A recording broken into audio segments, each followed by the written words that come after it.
आनंद सार सरोवर समुद्भूत भगवान सर्वेश्वर श्याम सुंदर के नामानुरागी स्तोत्र वृंद, हम और आप बहुत बड़े भाग्यशाली हैं जो सुख शांति आनंद सतयुग त्रेता द्वापर आदि युगों में कठिन से कठिन साधना करके भी नहीं प्राप्त होता था।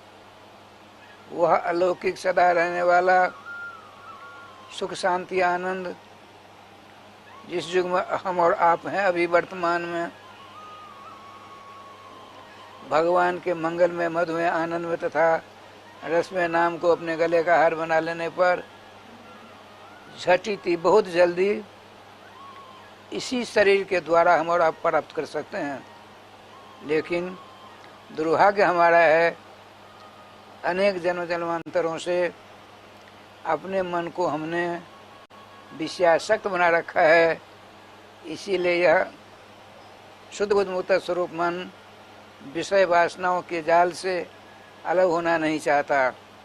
अतः श्रोता समाज हमको आपको सबों को समस्त युगों के वैष्णवाचार्यों तथा वैष्णवों के चरणों की रज को अपने मस्तक पर धारण करते हुए तथा भगवान सर्वेश्वर श्याम सुंदर के आनंदमय नाम को अपने गले का हार बनाकर और सत्संगामृत का आनंद का लाभ लीजिए।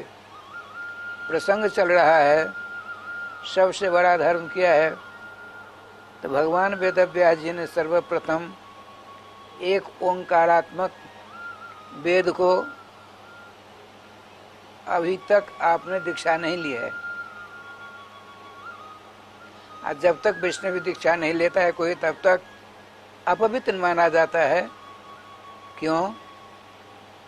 आशुतोष भूत भावन कैलाशाधिपति भगवान शंकर जी एक दिन अपनी प्राण प्रिया शैल कुमारी पार्वती से कहा, सवेरे प्रातःकाल की बात है, देवी आज से आपके हाथ का मैं पानी तक नहीं पीऊंगा। क्यों? क्या हो गया बाबा? हे भोले बाबा, हो क्या गया? हमने रात तक आपकी सारी सेवा की, सवेरा होता होता क्या हो गया? उनका हो कुछ नहीं गया, आप अशुद्ध हो। कैसे? आपने वैष्णवी दीक्षा नहीं ली है, इसीलिए आपके हाथ का पानी तक पीना गलत होगा। क्यों? क्यों कि अदीक्षितस्य वामोरु निष्फला सकला क्रिया पशुजोन मोहापनोति दीक्षा ही न मृत्यु न रहा। जो मानव, पार्वती जी सुनो सावधानी के साथ, जिसने अपने जीवन में शास्त्रोक्त पुराणोक्त वेदोक्त स्मृत्योक्त शुभ कर्मों को बड़ी सावधानी के साथ करता है तो उसके सारे शुभ कर्म निष्फल हो जाते हैं और वैष्णव दीक्षा से रहित होकर मृत्यु हो गई, अर्थात मरना तो पड़ेगा ही। आदिभाव शतान्देवा प्राणिना मृत्युरेव च, आज मरो चाहे 100 वर्ष बाद मरो, तो पशु की जोन उसे प्राप्त होती है। तब श्रीमती पार्वती जी ने कहा, हे देवाधिदेव, यदि ऐसी बात है तो आप ही हमको मंत्र दे दो। आपके चरणों के चुंबन समझ देवता करते हैं, आप तो गुरु नाम गुरु हो। बोले नहीं, मैं तुमको मंत्र नहीं दूंगा, बताए हम किन से जाकर लें। एक ब्रह्मर्षि वामदेव जी हैं, बड़े श्याम सुंदर के भक्त शिरोभूषण हैं, उनके पास जाओ, सारी बात कहना, अवश्य तुम्हारे ऊपर कृपा करेंगे। तो श्रीमती शैल कुमारी पार्वती जी बड़े हर्ष के साथ ब्रह्मर्षि वामदेव जी के यहाँ पहुँच गई। नमस्कार प्रणाम के बाद आसन मिला, बैठी। कहे देवी हमारे यहाँ आज कैसे आपका पदार्पण हो गया? तो प्रथम बार आपका पदार्पण मेरे यहाँ हुआ है। हाँ भगवान, बात ऐसी ऐसी है, जैसी हमने आपको सुनाई सारी बात सुना दी। उनका सुनो, हम तब तक किसी को मंत्र नहीं देते जब तक मंत्र लेने वाला संकल्प नहीं हो जाए। क्या संकल्प महाराज? तो विष्णु सहस्त्र नाम का एक बार पाठ भोजन से पहले उसे करना पड़ेगा। जैसे मैं मंत्र तब तक नहीं देता था कि 1 साल तक 25,000 नाम का जाप करो तभी मैं दूंगा। लोग करते थे, अब तो हमने छोड़ ही दिया मंत्र देना। ठाकुर जी कृपा से कहा ठीक महाराज। पार्वती जी ने कहा श्री ब्रह्मर्षि वाम जी से आपके आदेश का मैं सहर्ष पालन करूंगी महाराज, मैं वचन देती हूँ। तो आपने वैष्णवी रीति रिवाज के आधार पर वैष्णवी दीक्षा दी। बड़े आनंद से आती हैं। भगवान शंकर ने स्वागत किया, आइए अब आप पवित्र हो गई हो। अब देखिए ठाकुर श्याम सुंदर का विधान क्या होता है। धर्म की बात आई, सबसे बड़ा धर्म कौन सा है? मैं बता रहा था, वेदव्यास जी ने एक ओंकारात्मक वेद को 1,00,000 मंत्रात्मक 4 वेदों में, ऋग्वेद, यजुर्वेद, अथर्ववेद, साम वेदों में विभाजित किया, फिर भी शांति नहीं मिली। क्यों? मंत्रों के द्वारा अभिमंत्रित नहीं है। तब आपने सोचा त्रैण श्रुति गोचरा, ब्राह्मण क्षत्रिय वैश्य, इन तीनों को वेदों को पढ़ने पढ़ाने, वेदोक्त समस्त कामों को करने का अधिकार है, किंतु स्त्री जाति शूद्रों के लिए नहीं है। तो मेरा जो अवतार हुआ है, मैं जो धरातल पर आया हूँ समस्त मानवों के कल्याण के लिए, अब तो बड़ी सीमित हो गई। तब हमको क्या करना चाहिए? तो आपने 1,00,000 मंत्रात्मक वेदों का मंथन करके 1,00,000 श्लोकात्मक, जिसमें सबों का प्रवेश हो जाए, महाभारत का निर्माण किया। फिर आपने सोचा तो महासमुद्र हो गया। कलयुग में अल्प आयु के लोग होंगे। अरे 12वें स्कंद में आया है, विंशति त्रिंशतावधि। वृंदावन में अभी नहीं, कुछ दिनों बाद अखबार वाले छापेंगे 30 वर्ष के कितने साधु हैं, 30 वर्ष के कितने गोस्वामी हैं, 30 वर्ष के कितनी महिलाएं हैं। 20 से 30 वर्ष की आयु होगी। ठाकुर जी का विधान देखिए। तो इतनी कम अवस्था में 1,00,000 श्लोकात्मक महाभारत जैसा समुद्र का संतरण नहीं कर सकते हैं। इतनी दया से आर्द्र हृदय हो गया। तो आपने छोटे छोटे पुराणों का निर्माण किया। 17 पुराण बना डाले, जिन 17 पुराणों के श्लोकों की संख्या 3,82,000 श्लोक हो गए। फिर भी शांति नहीं मिली। तब देवर्षि नारद जी से, देवर्षि नारद जी निम्बार संप्रदाय का आचार्य हैं, उनसे मंत्र दीक्षा विधिवत लिया और समाधिस्थ हो गए। समाधि अवस्था में जुगल सरकार के दर्शन हुए, उनके समस्त लीलाओं के दर्शन हुए, जहाँ लीलाएं की गई उस धाम का भी दर्शन हुआ।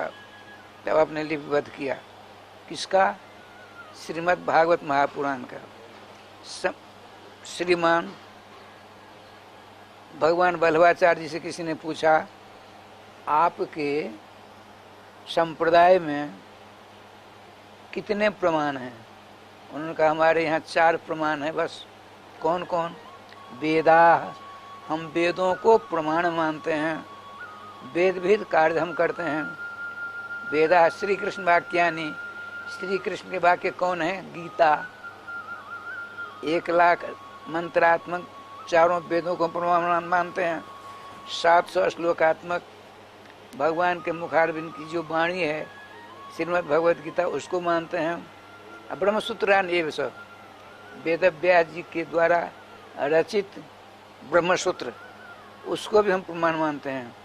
और चौथा प्रमाण कौन सा है? तो समाधि भाषा समाधि भाषा व्यासस्य प्रमाणं तत्चतुष्टयम्। भगवान वेद व्यास जी ने अपने गुरुदेव देवर्षि नारद जी के द्वारा उपदिष्ट होने पर जब समाधि अवस्था को प्राप्त होते हैं, समाधि अवस्था में जिस ग्रंथ का प्रणयन हुआ, जिस ग्रंथ की रचना हुई, वह ग्रंथ श्रीमद् भागवत महापुराण है। उसको समाधि भाषा कहते हैं। समाधि अवस्था में रह करके यह उट्टंकन किया गया, उट्टंकित किया गया, इसीलिए इसका नाम समाधि भाषा कहते हैं। भगवान बल्लभाचार्य महाराज। कहने का तात्पर्य, समाधि अवस्था में रचित ग्रंथ शिरोभूषण पुराण सम्राट श्रीमद् भागवत महापुराण में जो वर्णित धर्म है वह सर्वश्रेष्ठ राष्ट्रपति के समान है। इसीलिए आया है, सौवै पुंसाम परो धर्म यतो भक्ति रथोक्षजे अहेतु क्या अप्रतिहता जे आत्मा संप्रसिद्धति। वही धर्म सर्वश्रेष्ठ धर्म माना गया, जिसमें ब्राह्मण क्षत्रिय वैश्य शूद्र और जंगली जो मानव हैं, आदिवासी आदि, जिनको वध करके भोजन करने की ही एकमात्र साधना है, उनको भी इस धर्म में प्रवेश माना गया है। वह भी सत्य बोलें, अपने सवरों का सम्मान करें, नाम लें, रामकृष्ण के मंगलमय स्वरूप का चिंतन करें। कहने का तात्पर्य, इसमें जैसे श्रीमती कलमलहारिणी पतित पावनी माँ गंगा में शवों को अधिकार करने का, स्नान करने का अधिकार है, इसी प्रकार से गंगा जी के पवित्र धारा के समान भागवत में कथित जो वैष्णव धर्म है, धर्म सम्राट है, इसमें सबों का सन्निवेश हो जाता है। जैसे हस्तिपदे शब्द सर्वपदे निमग्ना, हाथी के पद चिन्ह में समस्त जनावरों के पद चिन्ह समाविष्ट हो जाते हैं। इसी प्रकार से भागवत प्रोक्त भगवान सर्वेश्वर श्याम सुंदर के द्वारा कथित जो भागवत धर्म है, अरे भगवता प्रोक्ता इति भागवता, भगवान के द्वारा कथित जो धर्म है वही भागवत धर्म माना गया है। इसमें ये नहीं है कि अमुक को छोड़ करके अमुक को छोड़ करके अमुक को ही लिया है, नहीं। सर्वेशम मानवानम अत प्रवेशो भवति, जावन मात्र मानव है सबों का इसमें प्रवेश है। इसमें अगर च मगर परंतु की कोई गुंजाइश है ही नहीं। आइए, श्रीमान श्रोत्र श्रेष्ठ राजर्षि परीक्षित जी ने पूछा, भगवान हमने सुना था बहुत से देवता हैं, अलग अलग उनकी सेवा करने पर अलग अलग मनोरथों की पूर्ति होती है, क्या बात सही है? श्रीमान सुखदेव जी ने कहा, हाँ बिल्कुल सही है। सुनो, 34 प्रकार की उपासना है। गोविंद जय जय गोपाल जय जय गोविंद जय जय श्री राधा रमण हरि गोविंद जय जय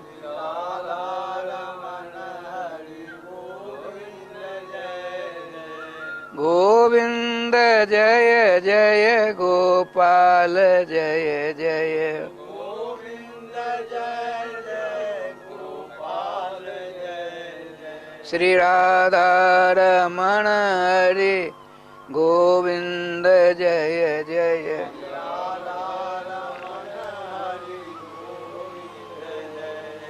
श्री वृंदावन बिहारी लाल की जय। जय जय श्री राधे श्याम नाम महाराज की जय। राधे श्याम जी।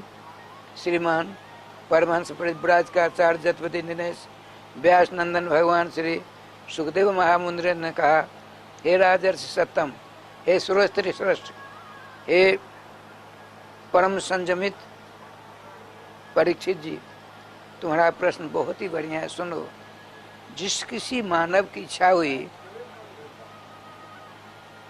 जिस किसी की इच्छा हुई कि मैं विद्वान बनूं, तो उसके लिए एक देवता नियत है। कौन से? भगवान शंकर की आराधना करिए, विद्वान हो जाएंगे। यदि किसी का विवाह नहीं हो रहा है, विवाह करने की इच्छा है, ब्रह्मचर्य आश्रम से आने पर दो प्रकार के विकल्प हैं। तुम्हारी इच्छा है तो विवाह करो, और नहीं इच्छा है तो गृहस्थाश्रम को छोड़कर वहाँ प्रश्न प्रवेश कर जाओ, भजन करो, आत्मोद्धार की बात करो। लेकिन जिसकी इच्छा है विवाह करने की, विवाह हो नहीं रहा है, क्या किया जाए? भगवती पार्वती दुर्गा देवी की उपासना आराधना करे, उसका विवाह हो जाएगा। राधे श्याम। अरे श्रीमद् भागवत महापुराण के 10वें स्कंद में स्पष्ट है, कात्यायनी महामाये महाजोगिन्यधीश्वरी नंद गोप सुतम देवी पति में कुरुते नमः। समस्त ब्रज की कुमारियां, समस्त ब्रज की कुमारियां जमुना जी में जाकर स्नान करती, माँ दुर्गा से प्रार्थना करती। सुनने जोग बात है। माँ दुर्गा से प्रार्थना करती, मेरा विवाह होना चाहिए। अरे जब तुम्हारा महिला के रूप में जन्म हुआ है तो विवाह तो होगा ही, परेशान क्यों हो रही हो? नहीं, हम ऐसे वैसे पति से विवाह नहीं करेंगे। कैसा पति चाहिए? नंद गोप सुतम देवी पति में कुरुते नमः। नंद नंदन, जसोदा के लाडले लाल श्री कृष्णचंद्र हमको पति के रूप में मिले। अब समझने की बात यह है, आपके पास में 5 लाख रुपए हैं, आप बड़े दानी हो, किसी ने आकर कहा हमको 1 लाख रुपया दीजिए, दे दिया। अच्छा ठीक है, हमको 10 लाख रुपया दीजिए, दे सकते हो? अब ये दुर्गा जी कहाँ से दे देंगी? दुर्गा जी के बाप की ताकत है, कृष्ण को दे देंगे, लो विवाह कर लो। राधे श्याम, राधे श्याम। लेकिन उसमें लिखा है कात्यायनी। कात्यायनी किसको कहते हैं? कात्यायनी अपने यहाँ है, वृंदावन कात्यायनी जी का मंदिर है। हमने भी प्रत्येक वृंदावन बिहार में, दरभंगा जिला में कात्यायनी देवी की प्रतिष्ठा की है। गोपेश्वर महादेव की प्रतिष्ठा, रामेश्वर नाथ की प्रतिष्ठा।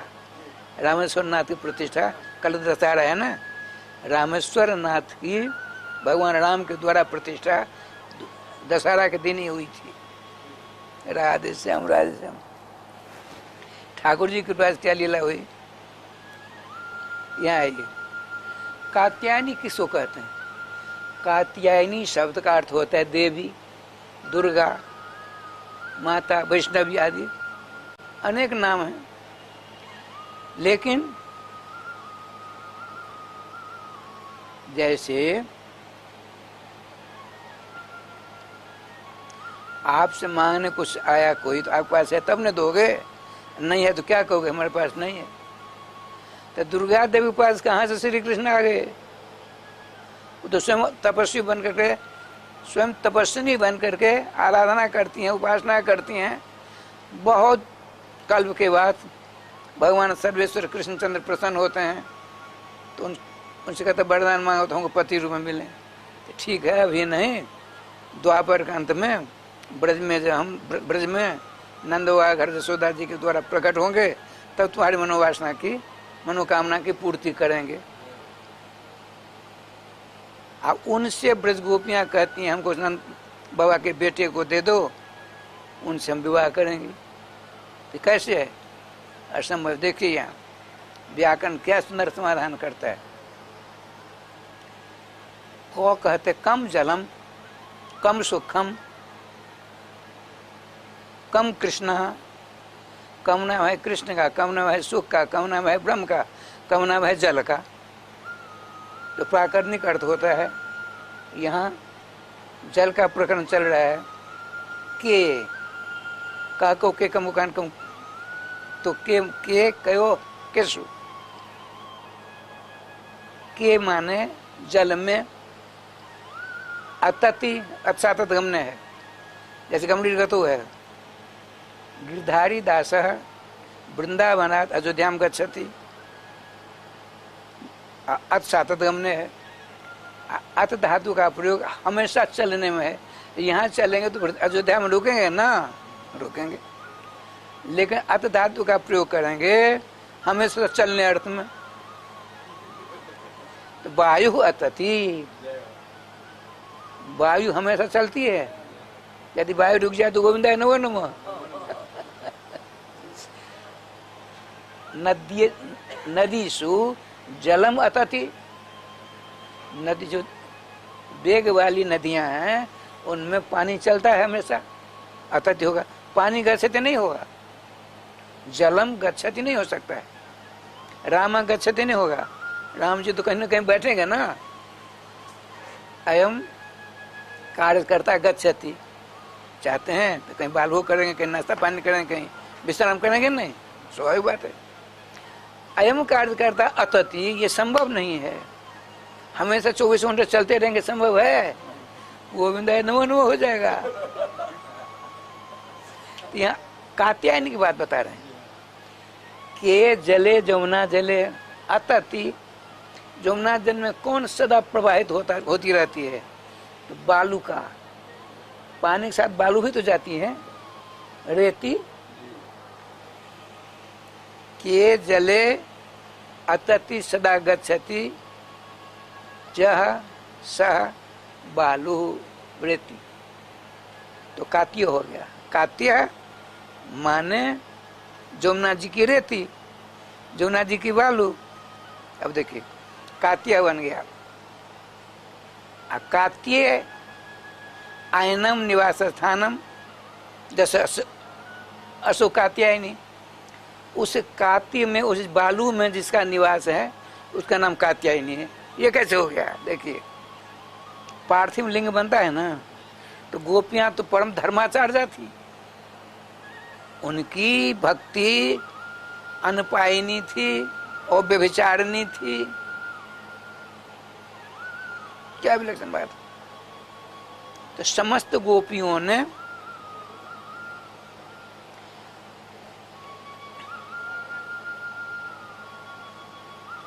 बालुका का ढेर करके कात्यायनी का रूप दे दिया। उनसे कहती हैं, हे कात्यायनी जी, हे जोगी जी, जोगिनी जी, हे अनंत ब्रह्मांड की नायिका जी, हे महाजोगी जी, जोगिनी जी, हम आपको नमस्कार करते हैं।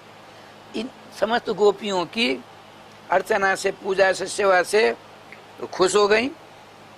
बड़म ब्रूहि वरदान मांगो। तब वो कहती हैं, नंद गोप सुतम देवी पति में दे। नंद बाबा के जो पुत्र हैं, नटखट, श्यामला सलोना, बंसी विभूषित, पीताम्बरधारी, मयूर पिछधारी, हमको प्रतीक रूप में चाहिए। तो देखिए कात्यायनी का मान है राधा रानी। राधा रानी की प्रतिष्ठा की उस बालुका रूपी पिंड में, मूर्ति में, ढेर में। आप पूजा करते, देखिए आप कहोगे इतनी देर में प्रसन्न हो गई, ये तो बात ठीक नहीं है। सुनिए, एक बार सनक सनंदन सनातन सनत कुमार का नाम सुना है ना, निम्बार संप्रदाय के आचार्य हैं, हमेशा 5 वर्ष की अवस्था उन्होंने ले रखी है। एक बार अपने पिता के पास पहुंचे। पिताजी उनके कौन? जगत पितामह ब्रह्मा। ब्रह्मा जी को नमस्कार प्रणाम किया। ब्रह्मा जी ने पूछा, हे मेरे पुत्रो सनकादिको, हे बाल जोगियो, तुम्हारा चेहरा कह रहा है तुम कुछ पूछने वाले हो, क्या पूछना चाहते बोलो। आपने कहा, भगवान मैंने सुना है ब्रजचौरासी कोष में जो वास करता है उसको राधा माधव के दर्शन हो जाते हैं, उनका नित्य सानिध्य प्राप्त हो जाता है। तो आप तो जगत विधाता हो, हमारे भाग में लिख दीजिए जो वृंदावन वास करो। चारों बच्चों ने ब्रह्मा जी से कहा, आप ही तो लेख लिखते हो, हमारे लेख में लिख दो, हमारे ललाट में लिख दो, जो तुमको अखंड वृंदावन का वास होगा, ब्रज का वास होगा। यह इस बात को सुनकर ब्रह्मा जी रोने लगे। ब्रह्मा जी के 4 मस्तक हैं, 8 आंखें हैं, 8 आंखों से झर झर झर झर झर झर झर करके अश्रुविमोचन होने लगा। अब सनकादिकों ने सोचा हमसे कोई अपराध तो नहीं हो गया। रोते हुए अपने पिता श्री ब्रह्मा जी के चरण पकड़ लिए, भगवान हमसे कौन सा अपराध हो गया? आपने संकेत दिया, बैठो। तुमसे अपराध नहीं हुआ, तुमने ऐसी वस्तु की जांचना कर ली जो मेरे बस की बात नहीं है। बताते हैं तुम्हारे समान मेरे अंदर भी ऐसी इच्छा हुई, तो मैंने सोचा चलो तपस्या करेंगे। तो 60 वर्ष सहस्राणी मया तप्तम पुरा तप, मैंने 60,000 वर्षों तक तपस्या की। भगवान ब्रह्मा जी कहते हैं, राहा रानी बहुत जल्दी खुश हो जाती है, इस पर कह रहा हूं। ब्रह्मा जी ने कहा मैंने दिव्य 60,000 वर्षों तक भगवान सर्वेश्वर के प्रसन्न होने के लिए तपस्या की। 60,000 वर्ष बीत गए, तब पुराण पुरुषोत्तम त्रिभुवन ललित मोर मुकुटधारी बंसी वाले श्री कृष्ण सामने प्रकट हो गए। लेकिन इससे पहले हमने कई बार श्री कृष्ण का दर्शन किए हैं। उनके मुखमंडल से प्रसन्नता की बारिश होती थी। आज क्रोध के मारे उनका मुंह लाल था। मैं घबरा गया, डर गया। मैंने चरणों को पकड़ा, भवन किया, हमने जो इतने वर्षों तक तपस्या की, ये हमसे गलती हो गई। उनका बिल्कुल गलती हुई। तुम तपस्या करके ब्रजवास करना चाहते हो, संभव नहीं। तपस्या के द्वारा ब्रजवास नहीं होता है। तुम्हारी तपस्या बड़ी उत्कृष्ट थी। 60,000 वर्ष तुमने कठिन तपस्या की है। उस तपस्या का फल क्या हुआ? मेरे दर्शन। दर्शन कर लो। अब मेरे दर्शन का भी तो कुछ फल होना चाहिए। अब तुम कहते हो वृंदावन वृंदावन नहीं रह सकते हो, तो कोई उपाय है? हाँ, उपाय है। हम तुमको तो क्या कहते, चिड़िया होती, चिड़ैया छोटी, जानते हैं चिड़ैया, छोटी छोटी। हमारे बिहार में कहते हैं बगेड़ी, छोटी होती है वो। अब तो बहुत कम हो गई है, पहले बहुत थी। तो ठाकुर जी के पास क्या लीला हुई, हम तुमको ब्रज में तो बास नहीं दे सकते हैं, चिड़ैया बना करके ब्रज के आकाश में उड़ा देंगे। सो तुम घंटा 2 घंटे 4 घंटे 10 घंटे चिड़ैया बन करके ब्रज की जो सीमा है, क्यों तो ब्रज है 84 कोस का, तो 84 कोस प्रारंभ में तुमको चिड़ैया बना के उड़ा दूंगा। अब ब्रज के आकाश में होकर तुम धीरे धीरे ब्रज की शोभा के दर्शन करते तुम चलोगे। जाते जाते जमुना के पल्ली पार गिरोगे। अब तुमको होश हवास रहेगा। चिड़ैया से तुम पुनः ब्रह्मा हो जाओगे। ब्रह्मा होकर तुम क्या करोगे? तो मानसरोवर है, मानसरोवर। आप कहाँ के रहने वाले हो? ओ, तो आपको नहीं पता। वृंदावन जमुना जी के पल्ली पर मानसरोवर है, वहाँ क्षीर सागर भी है। राधा रानी की बड़ी सुंदर मूर्ति है। तो अब श्रीमान भगवान मुरली मनोहर श्याम सुंदर ने श्री ब्रह्मा जी से कहा, तुमको हम वृंदावन में रहने का हमारे पास तो है नहीं, हम तुमको वृंदावन में वास कर दें, लेकिन वृंदावन की अलौकिक शोभा का दर्शन करने की क्षमता तुमको हम प्रदान करते हैं। तुम बगेरी बन करके, चिड़ैया बन करके वृंदावन के आकाश में दर्शन करते हो। पल्ली पार जाओगे, जमुना के पल्ली पार गिरोगे, चिड़ैया से ब्रह्मा हो जाओगे। याद तुमको बनी रहेगी। तो श्री वृंदावनेश्वरी, वृंदावनेश्वरी श्यामा जो मेरी प्राणाधिष्ठात्री राधा रानी का मंदिर है एक, वहाँ जा करके वहाँ मानसरोवर में स्नान करना और मुनिंद्र वृंद वंदिते त्रिलोक शोक हारिणी प्रसन्न भक्त पंकजे निकुंज भू विलासिनी ब्रजेंद्र भानु नंदिनी ब्रजेंद्र सोनु संगते कदा करिष्यसि माम कृपा कटाक्ष भाजनम। यह 13 अक्षरात्मक 13 श्लोकात्मक जो राधा कृपा कटाक्ष है, इसका पाठ 108 बार 3 दिनों तक करना। कृपा राधा कृपा कटाक्ष 13 श्लोकात्मक है। हे ब्रह्मा जी, उस मानसरोवर में स्नान करके राधा रानी के मंदिर में जाकर उनके समक्ष बैठकर 108 पाठ करना। तीसरे दिन तुमको दर्शन दे देंगे। तुम जो मांगोगी वो देने के वो समर्थ हैं। जिसकी जो चीज रहती है वह देने में समर्थ होता है। ब्रह्मा जी कहते हैं अपने चारों बच्चों को, सनक सनंदन सनातन सनत कुमारों को, सर्वेश्वर श्याम सुंदर के आदेश से मैं चिड़ैया बन गया। वृंदावन की अलौकिक छटा का दर्शन करता करता यमुना के पल्ली पर जाके गिरा।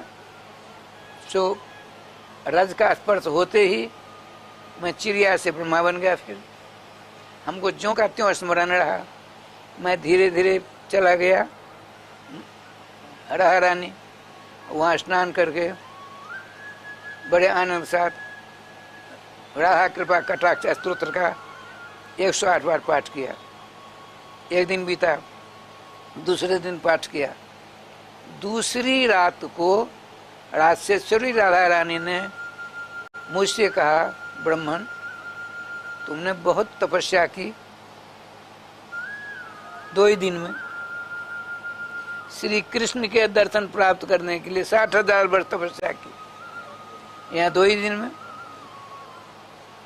ठाकुर जी कृपा से क्या चाहिए? हे कृष्ण प्राणाधिष्ठात्री देवी, हे ब्रजेश्वरी, हे वृंदावनेश्वरी, हम आपके चरणों में विनीत भाव से प्रणाम पूर्वक निवेदन करना चाहते हैं। क्या जिस ब्रज में सर्वेश्वर श्याम सुंदर श्री कृष्ण नंगे पाम चक्कर काटे हैं, क्या उस ब्रज में रज प्राप्त करने के लिए मैं नहीं वास कर सकता? हाँ ब्राह्मण, रहो सदा के लिए। एक रूप से ब्रह्मा जी को चौमुहा है। चौमा चौमा आज कहते हैं, तो चौमुहा नाम था उसका पहले, चौमुहा। यहाँ से 15-20 किलोमीटर है। अब ब्रह्मा जी तब से रह रहे वहाँ। कहने का तात्पर्य है श्याम जी, अब देखिए, अब बात चली तो सुनाई देता हूँ। श्री वृंदावन बिहारी लाल की जय। एक दिन देखिए, श्री धाम वृंदावन में जुगल सरकार, राधा रानी और श्री श्याम सुंदर, राधा कृष्ण और 3 प्रकार की सखियां हैं यहाँ। एक राधा रानी के पक्ष की सखियां हैं, एक श्याम सुंदर के पक्ष की सखियां हैं, एक उभय पक्षी हैं। दोनों को मानते हैं। ये हैं कौन सखी? इच्छा सखी अनूप। भगवान श्री राधा कृष्ण की जो इच्छा है, उन्हीं की इच्छा से नाना प्रकार रूप धारण करके आती हैं, सबके सब सेवा करने के लिए। एक दिन श्री श्याम सुंदर जमुना जी के एक निकुंज में विराजमान है। समस्त उनके पक्षी सखियां हैं। यहाँ राधा रानी के पक्षी भी 2 सखियां चली गई छिप करके। क्या लीला होती है। तो उस कुंज में बैठ करके भगवान श्याम सुंदर बड़े प्रफुल्लित थे, बड़े खुश थे, बड़े आनंद विभोर थे। सखियां भी सबको सब जयकार कर रही थी। उनमें से एक सखी ने कहा, हे श्याम घनीभूत प्यारे घनश्याम, श्रीधाम वृंदावन किन का है? श्याम सुंदर ने कहा, मेरा है, मेरा वृंदावन। आपका वृंदावन? सबने कहा, ताली बजाई। हाँ, श्याम सुंदर का श्रीधाम वृंदावन, श्याम सुंदर की श्रीधाम वृंदावन, बहुत बढ़िया। लेकिन 2 सखी जो थी वो खड़ी हो गई। बोले, सुनिए महाराज, ये आप अपने मन की मिठाई खा रहे हो, कोई प्रमाण भी दोगे? प्रमाण क्या? मेरा वृंदावन है। बोले, हम दोनों तब तक नहीं मानेंगी जो आपके श्रीधाम वृंदावन है। आप चलो सुप्रीम कोर्ट, राधा रानी के दरबार में चलो, वहां से जब तक मान्यता नहीं मिली तब तक हम मानने वाली नहीं है। राधे राधे श्याम मिला दे। बड़े आनंद साथ भगवान सर्वेश्वर समस्त सखियां अनंत सखियां हैं। आज से सूर्य रानी एक अलौकिक कुंज में विराजमान है, अलौकिक आधा छठा है, बहुत सारी सखियां हैं। सर्वेश्वर श्याम सुंदर को दलबल के साथ आते हुए देखा, आपने स्वागत किया, अपने पास सिंहासन बिठाया, शांति का माहौल हो गया, चू शब्द कोई बोलता नहीं। सखियां कितनी हैं देखिए, आप भी सुनिए। जुगल सरकार के 8 सखियां हैं, ध्यान देने की बात है। 8 सखी हैं, 1 2 3 4 5 7 8, एक की 8 हैं, उस 8 में से एक की 8 हैं, उस एक की 8 में से 8 एक के 8 हैं, तो 64 प्रकार के भेद हैं, 64 प्रकार। तो हमने क्या क्या एक बार कागज कलम लेकर हिसाब करना शुरू कर दिया। तो 19वां बार हमने किया, अभी 64 बार बाकी है। 19वां बार जब किया तो महासंघ से ज्यादा हो गया। 1 2 3 1000 10 लाख 10 लाख करोड़ 10 करोड़ अरब खरब संघ महासंघ होता है ना, संख्या का अतिक्रमण हो गया। उसके बाद कोई संख्या आई नहीं, हमें शंका हो गई कि वैसे तो नहीं लिख दिया गया। मैं रसिक संत थे श्री कुंज बिहारी संत बाबा, उनके पास गया, हमको देख करके, आओ शास्त्री बैठे, क्या बात है? हम कहा महाराज ऐसी ऐसी बात है, महावाणी तो 8 सखियां हैं और उन प्रत्येक की 8 हैं, फिर उनमें प्रत्येक 8 उनमें प्रत्येक 8 64 प्रकार का 64 पाठ करना पड़ेगा। हमने कागज कलम लेकर के 19 बार तक तो ताकत लगाई, उसके बाद जय गोपाल हो गया, महासंघ से ज्यादा हो गया, अब क्या किया जाए? तो उन्होंने क्या कहा, तुम पढ़े लिखे मूर्ख को। बहुत बढ़िया, बहुत सुंदर बात बताई। हमारे गुरुजी के मित्र थे, तो कैसे भगवान, अरे महावाणी आदि जितने ग्रंथ हैं, राम कृष्ण संबंधी जितनी भी लीलाएं हैं, असंख्यवाची होते हैं, अनंतवाची होते हैं। जिसका अंत आज तक किसी ने पाया ही नहीं, उसका नाम है अनंत। नौ अंत जैसा ते अनंता, जिसका अंत अवसान आखिर आज तक किसी को मिला ही नहीं है, तो तुमको कैसे मिल जाएगा? संतोष हुआ, संतोष बात हुई ना, संतोष हुआ। तो हमारी श्यामा जी के का दरबार बहुत बड़ा, दोनों पर सखियां, सारी सखियां उपस्थित हैं, कुछ बोल नहीं रहा है। श्यामा जी ने पूछा, सखियों क्या बात है, श्याम सुंदर को असमय में हमारे कुंज में ले आने का क्या प्रयोजन, सो तो बता दो। तो 2 सखियां जो गई थी गोपनीय ढंग से, उनमें से एक खड़ी हो गई, हे वृंदावनेश्वरी, हे प्यारी जू, श्याम सुंदर अपने कुंज में बैठ करके स्वतः सिद्धांत कर रहे थे। एक सखी ने पूछा, श्रीधाम वृंदावन किनका? आपने कहा कि मेरा। मैंने पूछा, बिना प्रमाण से आपका कैसे? बोले इसमें प्रमाण कोई जरूरत नहीं, मेरा है वृंदावन, बस हो गया। बोले हम तब तक नहीं मानते तो प्रमाण नहीं मिलेगा तब तक। बिना प्रमाण से प्रमेय की सिद्धि नहीं होती है। अब यह मशीन आपकी है कि आपकी है? तो हम कहेंगे मेरी है, आप कहोगे मेरी। अब आएंगे जज साहब, बात बताते हैं। जज साहब कहे ठीक है महाराज जी, आप मशीन है तो प्रमाण दीजिए, आपने खरीदी होगी तो कागज मिला ना। तो हमने तो जबरदस्ती कर लिया था। तो आपसे कहा, बताए आपके पास है? हाँ है। तो आपने दिखाया, तो उन्होंने कहा महाराज जी आपने बड़ी गलती की, आपकी जगह हसाई होगी, अब दूसरे की चीज पर आपने कैसा अधिकार कर लिया। तो श्री राजेश्वरी की पक्ष की सखियों ने कहा, हमने इनसे कहा बिना प्रमाण से प्रमेय की सिद्धि नहीं होती है, आपके श्री धाम वृंदावन से प्रमाण दो। तो प्रमाण देने में असमर्थ हो गए। हमने कहा चलिए सुप्रीम कोर्ट, हम आपकी अदालत में इन सबों को लाए हैं, अब आपका जो निर्णय होगा मान होगा, हम मानेंगे। राधे राधे, श्री वृंदावन बिहारी लाल की जय। इधर देखिए, जैसे ये बोल रहा है ना, आप भी सुनते हैं, हम भी सुनते हैं, आवाज निकल रही है। ठीक इसी प्रकार से हंस सारस चक्रवाक मोरा, कोकिला कीर चातक चकोरा, आदि कारंडव सुर रसाला, रटत भर जुगल की नाम माला। जितने मोर पक्षी जलचर थलचर हैं, नभचर, सब के सब यहाँ राधे कृष्ण कृष्ण कृष्ण राधे राधे, राधे श्याम श्याम श्याम राधे राधे कर रहे हैं। ऐसे स्वर से कर रहे हैं, वहाँ बातचीत हो रही है, सिद्धांत हो रहा है, उसमें किसी प्रकार का विक्षेप नहीं हो रहा है।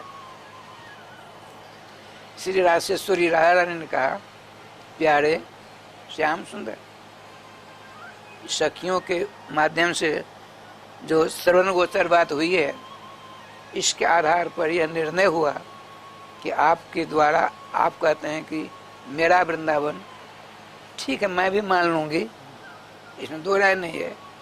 यदि आपके श्रीधाम वृंदावन है, इनसे कुछ मंगवाइए तब न पता पड़ेगा। तो श्री श्याम सुंदर ने बहुत अनुनय विनय किया, हे वृंदावन के कल वृक्ष लताओं, हम राजेश्वरी राधा रानी के कुंज में हैं, आप कुछ फल दीजिए, कुछ करिए। बार बार कहा, कुछ नहीं मिला। समस्त सखियों ने ताली बजा करके राधे राधे किया। अब तो श्याम सुंदर के पक्ष सखियों ने कहा, हे श्यामाजू, श्याम सुंदर के कथनानुसार वृंदावन के वृक्षों ने कुछ नहीं दिया, इससे यह तो सिद्धांत नहीं होगा कि इनका वृंदावन नहीं है। यदि आपका वृंदावन आप स्वीकार करती हो कि मेरा वृंदावन, तो आप कुछ मंगाइए इनसे, तब मानेंगे हम। बोले ठीक है, बैठो सबके सब शांति, जुगल नाम लेते रहो, जुगल नाम लेती रहो सबके सब। आपने कहा, हे श्रीधाम वृंदावन, जैसे गृहस्थ के यहाँ अभ्यागत आता है, साधु महात्मा आते हैं, या कोई बटोही आता है, रास्तागीर आता है, उसको प्राणपन से उसकी सेवा करनी चाहिए। गृहस्थों के लिए अनिवार्य है, नहीं करेगा, आया है स्वतस्मै दुष्कृतम दत्वा पूर्णमादाय गच्छति। यदि किसी गृहस्थ के यहाँ साधु महात्मा या अभ्यागत बिना बुलाए पहुँच गया, उसका भोजन भाजन कराना गृहस्थ के लिए अनिवार्य है। नहीं कराता है, वैसे यदि चला जाता है वह, तो अपना पाप तो गृहस्थ को दे देता है और गृहस्थ का पुण्य लेकर चला जाता है। तो आप तो वृंदावन हो, पेड़ पौधा सब आपके हैं, हमारे प्राण वल्लभ आपके घर में आए हैं, इनका स्वागत सत्कार होना चाहिए, इनको नाश्ता पानी कराना है, पहले बैठने के लिए आसन दो। एक बहुत बड़ी पत्तल आ गई पेड़ के द्वारा, श्याम सुंदर यहाँ बैठिए आप इस पर।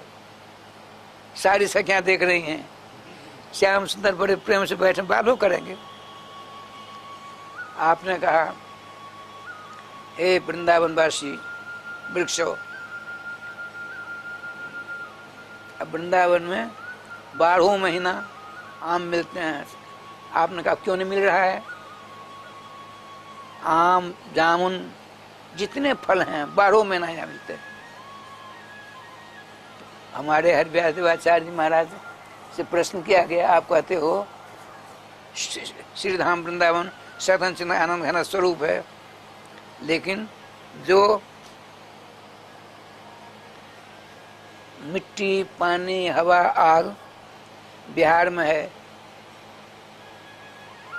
तेलंग में है, उड़ीसा में है, उत्तर प्रदेश में है, पंजाब में है, वही तो वृंदावन में है। कहाँ कुछ अंतर दिखता है? अरे यहाँ आज से 70-72 पर पहले मैं आया था, यहाँ पानी नहीं मिलता था पीने को, खारा पानी। यहाँ से बरसा न जाओ, रास्ते में पानी मीठा मिलता ही नहीं था। अब तो ऐसा आवाज, क्योंकि हम जब स्वतंत्र से थोड़े नहीं हुए थे, स्वतंत्र भारत में कुंभ हुआ था 1953 में, हम वृंदावन वहाँ प्रयागराज आए थे, कम लोग थे।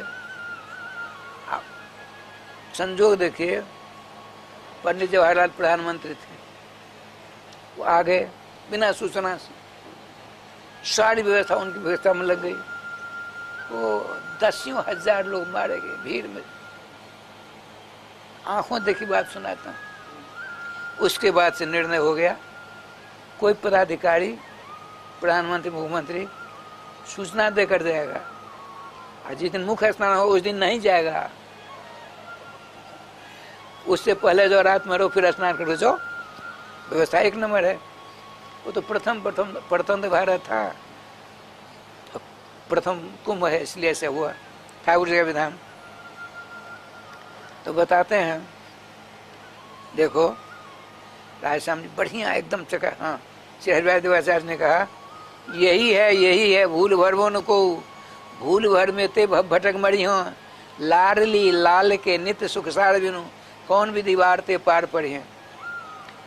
यही सदघन चिद आनंद घन स्वरूप श्री धाम वृंदावन है। कलयुग को आया देख करके जड़ रूप धारण कर लिया है। जय जय वृंदावन आनंद मूल, नाम लेत पावत जो प्रणय रति, जुगल किशोर देत निज कूल। श्री धाम वृंदावन में आप रहेंगे, मनसा वाचा करुणा, राजा रानी का सेवन करेंगे तो राजा रानी राजश्याम जी अपनी जो इनकी इष्ट देवता हैं जुगल सरकार आपकी गोदी में विराजमान कर देंगे। ऐसा हुआ है, सुना देता हूँ छोटी सी बात। अच्छा, पहले वहाँ आइए। वृंदावन में सभी ऋतुओं के फल सदा प्राप्त हुआ करते हैं आज भी। मैं अपनी आंखों देखा, एक निम्बार्क विद्यालय में पढ़ाते थे पहले, सुखदेव दास महाराज निम्बार्क के थे। ग्वालियर संगीत विश्वविद्यालय से संगीताचार्य हुए थे, निम्बार्की थे। वहाँ के महंत हुए बाराघाट गौतम कुटी के। वहाँ वृंदावन के भांग छानने वाले पहुँच गए। आज अक्षय तृतीया है, मैं परिक्रमा करने जा रहा था, वहाँ बड़ी भीड़ देखी, मैं ठहर गया। उन वृंदावन के भंगेरियों ने कहा, हे संगीत सम्राट, आप तो संगीत विद्या में निष्णात हो। श्री मान सुखदेव दास महाराज को, मान जी को, आप बहुत भयंकर गर्मी पड़ रही है, अक्षय तृतीया वैशाख में, मेघ मलार गाओ ताकि बारिश हो जाए। ब्रजवासियों का ऐसा आग्रह हुआ। महात्मा सीधे बिहार के थे, गया जिला के, बड़े पवित्र हृदय के थे, विद्वान थे, संगीताचार्य साहित्याचार्य निम्बार विद्यालय से किए थे। उन्होंने तानपुरा लिया, मेघ मलार गाया राजश्याम जी, आंख बंद कर रोते हुए। सुराहरा ने ऐसी कृपा हुई, बादल आ गए, बारिश होने लगी। जब तक पद गान हुआ तब तो बारिश हुई, थोड़ी थोड़ी, पद समाप्त, बादल समाप्त। श्री वृंदावन बिहारी लाल की जय। ये श्री धाम वृंदावन है, इसीलिए श्री धाम वृंदावन।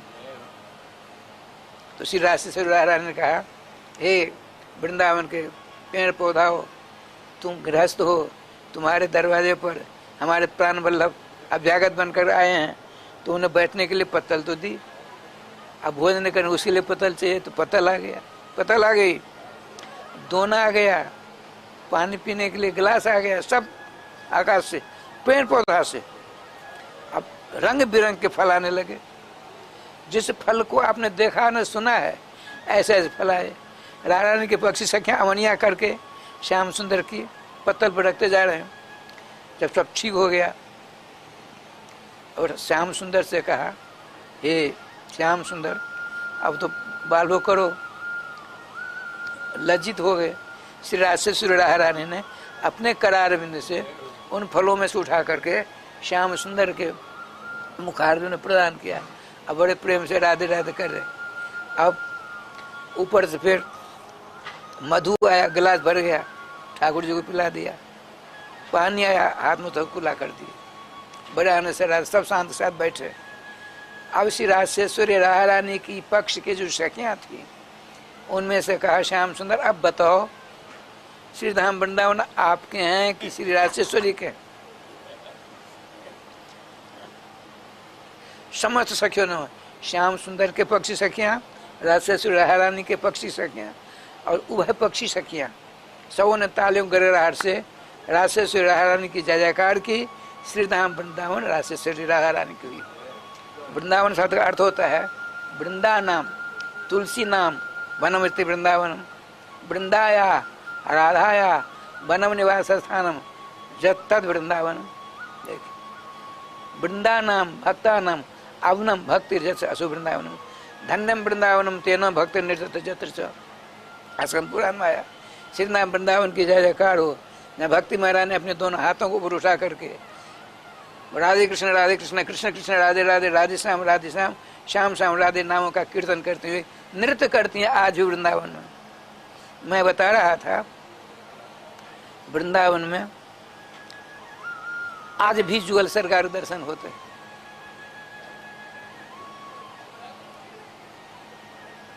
पहाड़ी बाबा का स्थान जानते हैं?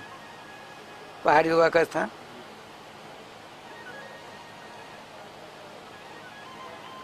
उनके स्थान से पहले एक सर्व जाति सुदामा कुटी होकर आगे वहाँ अब है कि नहीं, पर हम 35 वर्षों से उधर नहीं गए। एक वहाँ करील का पेड़ था, उसको छोड़ दिया सड़क वालों ने। वहाँ एक महात्मा गृहस्थ न कंठी है, मात्र जने हुए है, आप फटी पुरानी धोती पहनी हुई है, स्नान उस्नान कुछ करते नहीं हैं। यदि किसी की इच्छा है कुछ भोजन देगा तो खा लिया, नहीं तो बैठे रहे। इच्छा है तो वहीं लेट गए। 10 वर्षों से श्री श्री मलु पीठाधीश्वर श्री राजेंद्र दास जी ने उनको देखा। उनको आश्चर्य हुआ, यहाँ बैठे हैं, कहीं जाते आते नहीं हैं, यहाँ तो कौन जने हुए हैं, बाल बड़े बड़े, मुस्कुरा रहे हैं, होठ ऊपर नीचे होते रहे, राधे कृष्ण कर रहे हैं। एक दिन जब सब सो गए साधु महात्मा, 10:30 बजे वहाँ पहुँचे। उनको तो जानते थे, उन्होंने दंडवत किया, उन्होंने दंडवत किया। कहा हे संत, आप अपरिचित हो, मैं साहस करके आपके पास आया हूँ। एक निवेदन मेरा है, आपका क्या परिचय है हमको सुनाने का, हमको कहने का कष्ट करते तो बड़ा आनंद आता। इसी अभिलाषा बहुत दिनों के बाद, बहुत दिनों से अभिलाषा थी, आज मैं उसकी पूर्ति करने के लिए आपकी शरण आया हूँ। दीनता पूर्ण उनकी वाणी श्रवण करके रोने लगे। वो ब्राह्मण देवता रोने लगे। अब महाराज हमको बताना कष्ट करिए। तब उन्होंने कहा कि बात बताइए, हम अपना परिचय आपको देंगे, आप किसी से कहेंगे उतना इसको बताइए पहले। आप विद्वान हो, साधु हो, महात्मा हो, जितेंद्रिय